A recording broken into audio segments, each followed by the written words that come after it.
Hello everyone, study with পূর্ণের চ্যানেলে তোমাদের সবাইকে ওয়েলকাম। তো আজকে আমি তোমাদের সঙ্গে ক্লাস 6ষ্ঠ শ্রেণীর সমাজ বিচিত্রা কর্মপুস্তক বইয়ের আমি পাঠ নং 8 ভারতীয় সভ্যতার সূচনা এই পাঠের আমি অল অ্যাক্টিভিটিস তোমাদের সঙ্গে আলোচনা করব। তাহলে আমার ভিডিওটা তোমরা দেখতে থাকো। অ্যান্ড যদি ভিডিওটা তোমাদের ভালো লেগে থাকে অবশ্যই আমার চ্যানেলটাকে লাইক, শেয়ার অ্যান্ড সাবস্ক্রাইব করে নেবে পরবর্তী নোটিফিকেশন পাওয়ার জন্য। অ্যান্ড বন্ধু বান্ধবদের সঙ্গে শেয়ারও করতে পারো, হেল্পফুল হয়ে যাবে। তাহলে চলো আমি ভিডিওটা তোমাদের সঙ্গে শুরু করছি। তাহলে প্রথম হলো 1 নম্বর, প্রাচীন সভ্যতাগুলো নদীর তীরে বিকশিত হয়ে উঠেছিল, তোমার এর কারণ কি বলে ভাবো। তাহলে আমি আনসার লিখে দিলাম, তোমরা দেখে নাও। প্রাচীন সভ্যতাগুলো নদীর তীরে বিকশিত হয়েছিল কারণ নদীর জল কৃষিকার্যের জন্য খুব দরকার ছিল। এছাড়াও নদীপথে যাতায়াত ও বাণিজ্য করা সহজ ছিল এবং খাবার ও পানীয় জলের সহজ ব্যবস্থা পাওয়া যেত। এভাবে আনসারটি তোমরা লিখে নেবে।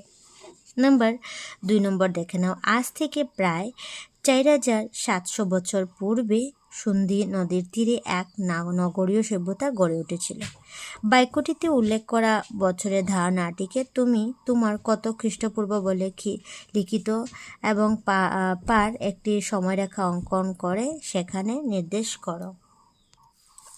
তাহলে তুমি যীশুখ্রিস্টের জন্ম দেখতে পাচ্ছ, এখানে খ্রিস্টপূর্বে হবে, যীশুখ্রিস্টের জন্মের আগে হচ্ছে 1, 100, 500, 1000। তারপর যীশুখ্রিস্টের জন্মের পর্বে হবে খ্রিস্টাব্দ 1, 100, 500, 1000 এভাবে চলেছে। ঠিক আছে। তারপর নেক্সট 3 নম্বর দেখে নাও। নিচে মানচিত্রে হরপ্পা সভ্যতার স্থান শনাক্ত করে শুদ্ধ উত্তরটির সঙ্গে দেওয়া বৃত্ত চিহ্নটি পূর্ণ করো। তাহলে দেখতে পাচ্ছ এই মানচিত্রের মধ্যে হরপ্পা সভ্যতা কোথায় আছে সেটা তুমি শনাক্ত করে এখানে ভর্তি করবে। তাহলে অপশন নাম্বার ক হবে তোমার হরপ্পা সভ্যতা। তাহলে ক বৃত্তটি তুমি ভর্তি করে দেবে এইভাবে। ঠিক আছে। তারপর নেক্সট দেখে নাও 4 নম্বর দেওয়া হলো যে নিচে চিত্রগুলো শনাক্ত করে বাসকে দেওয়া নামগুলো চিত্রে নিচে লেখো। তাহলে দেখতে পাচ্ছ প্রথম হয়ে যাবে তোমার ঘরের ভগ্নাবশেষ, তারপর হয়ে যাবে নালা নর্দমা, তারপর হয়ে যাবে ইউনিকর্ন, তারপর হয়ে যাবে পশুপতি শিব, নেক্সট হয়ে যাবে হরপ্পা লিপি। এগুলি তুমি নামটা ছবি নিচে লিখে নেবে। তারপর নেক্সট দেখেন আমি লিখে রেখেছি অলরেডি। 5 নম্বর হবে হরপ্পা সভ্যতা খনন কার্যে বিভিন্ন পুরানো তথ্য ভগ্নাবশেষ আবিষ্কার হয়েছে। হরপ্পা সভ্যতার সময় এই ভগ্নাবশেষ থেকে আমরা কিছু সিদ্ধান্ত উপনীত হতে পারি। প্রথম ভাস্কর্যটিতে এমন কিছু ভগ্নাবশেষের বিষয়ে উল্লেখ আছে তোমরা এইগুলো দ্বিতীয় ভাস্কে দেওয়া সিদ্ধান্তের সঙ্গে মেলাও। তাহলে দেখতে পাচ্ছ এখানে অপশন দেওয়া আছে অলরেডি, তুমি কি করবে পড়বে এবং কোনটি হবে সেটি মিলে নেবে। তাহলে নেক্সট দেখে নাও নগর পরিকল্পনা ও নির্মাণ। তারপর তুমি এখান থেকে অপশনে লিখবে যে পাকা রাস্তা ও তার সঙ্গে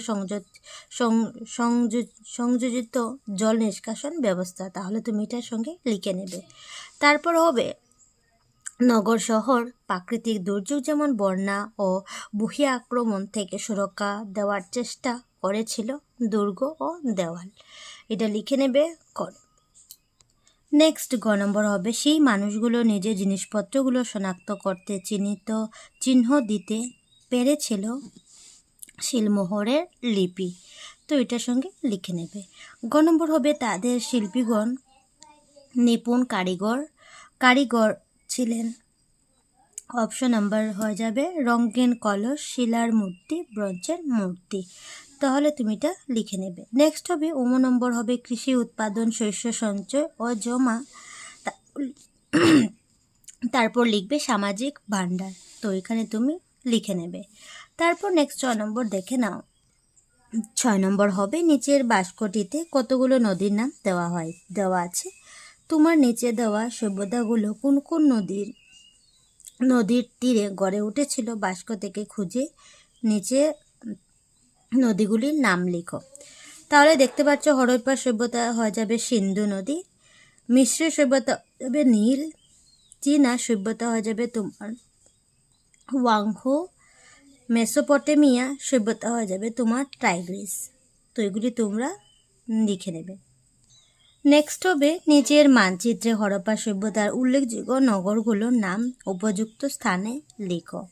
তাহলে দেখতে পাচ্ছ এগুলি হলুদ কালারের যে দিয়ে দিচ্ছে, সেটাতে তুমি উল্লেখযোগ্য নগরগুলির নাম তুমি লিখে নেবে। তাহলে দেখতে পাচ্ছ পাঠ্যপুস্তক বইয়ের আমি পেজ নং 66 পেজে আছে সেই মানচিত্র, তুমি এটা দেখে নামগুলি লিখে নেবে। নেক্সট 8 নম্বর হলো হরপ্পা সভ্যতা খনন কার্যে কিছু মাটির বাসনের অবশেষ পাওয়া গিয়েছে। নিচে কলসির চিত্রটির পাশে থাকা টুকরোগুলো সঠিক স্থানে বসিয়ে চিত্রটি সম্পূর্ণ করো। তাহলে দেখতে পাচ্ছ একটি কলস আছে, সেটি তোমরা কোন জায়গায় কোন টুকরাটা লাগবে সেটা তোমরা কালেক্ট করে এইভাবে লিখতে পারো। ঠিক আছে, এইভাবে দেখে নাও। 9 নম্বর হলো নিচের বাক্যগুলির শুদ্ধ উত্তরটি চিহ্নিত করো, সঠিক চিহ্ন করো। প্রথম হবে হরপ্পা সভ্যতার সাধারণ প্রজাগণ দুর্গ বা নিম্ন অংশের শহরে বাস করেছিল। তাহলে আনসার হয়ে যাবে নিম্ন অংশের শহরে বাস করেছিল, এটাতে তুমি টিকমার্ক করবে। নেক্সট হবে খ নম্বর হরপ্পা সভ্যতার রাস্তাগুলো আয়তকার ত্রিভুজাকার ছিল। তাহলে আনসার হবে আয়তকার, তাহলে আয়তকারে তুমি টিকমার্ক করে দেবে।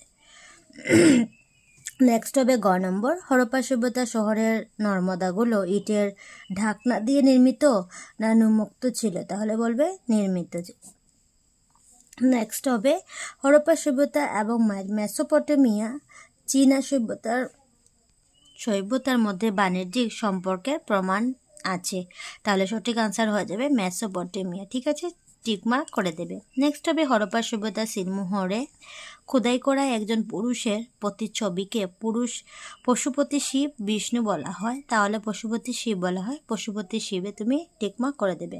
তাহলে আমি এখানেই কর্মপুস্তক বইয়ের অ্যাক্টিভিটিস আমি শেষ করলাম। তাহলে ভিডিওটা কেমন লাগলো অবশ্যই কমেন্টে জানাবে। তাহলে টাটা।